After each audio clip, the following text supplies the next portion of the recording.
Hər vaxtınız xeyirli olsun. Bu dəqiqələrdə Bakı məhkəmə kompleksində təqsirləndirilən şəxs Aray Kartunyan və digərlərinin ittiham olunduğu cinayət işi üzrə açıq keçirilən məhkəmə prosesi müdafiə tərəfinin çıxışları ilə davam edir.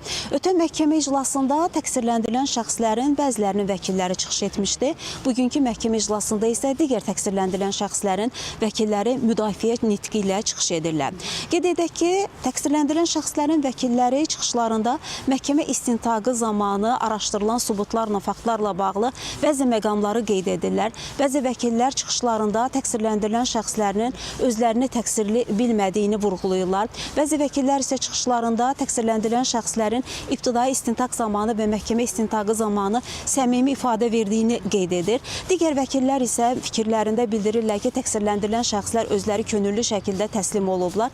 Müxtəlif bu cür səbəbləri göstərərək təqsirləndirilən şəxslərə məhkəmədən bəraət verilməsi xahiş ediblər.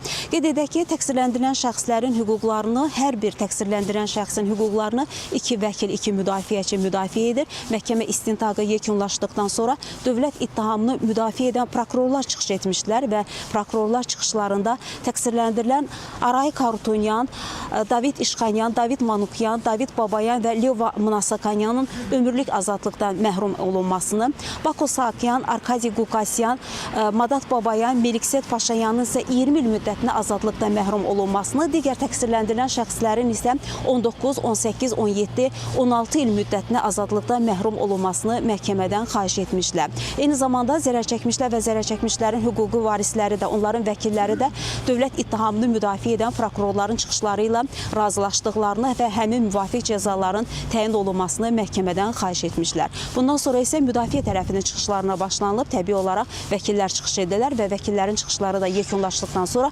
məhkəmədə söz təqsirləndirilən şəxslərə veriləcək və onlar da son sözlər məhkəmədə çıxış edəcəklər. Qeyd edək ki, məhkəmə prosesi açıq keçirilir, media nümayəndələri də məhkəmə prosesini izləyirlər və biz mütəmadi olaraq tamaşaçılara iclasla bağlı geniş məlumatları çatdırırıq və bugünkü iclasla da bağlı biz xəbərlərin növbəti buraxılışında daha geniş məlumatları çatdırmağa çalışacağıq. Hələlik isə Bakı məhkəmə kompleksinə çatdıracaqlarımız bu qədər deyərək sözü yenidən mərkəzə, studiya ötürürük.